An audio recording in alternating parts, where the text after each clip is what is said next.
is you gotta do whatever you can to be ready for opportunities, but not at the expense of your own health, because it's so easy to go down the path of like repeating just like bad habits and having those things like be things, like me, for instance, like drinking too much or staying out too late and not, never sleeping basically.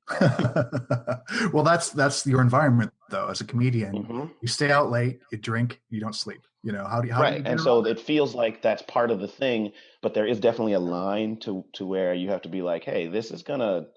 Mhm. affect my ability to do it tomorrow because I'll be so sick and tired and feeling hungover and crappy.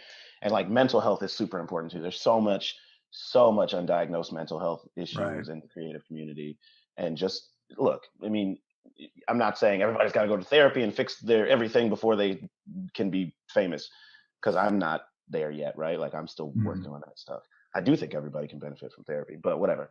I think it's important to keep that stuff in check, because if you don't, you'll lose the ability to see what you're doing clearly and what you want to do clearly. And some people think like, oh, if I do this or if I get therapy or if I take pills, I'll lose whatever my edge is, whatever my spark is. It's like, that ain't true, man.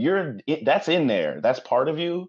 And all you're doing with that is just like letting the depression tell you to stay depressed, right? Like Yeah, it plays letting that your game, anxiety, those yeah, letting your games you play with anxiety yourself. control what you do. And that's not helping you get where you want to go Right. any more than the drugs would dull you from getting there.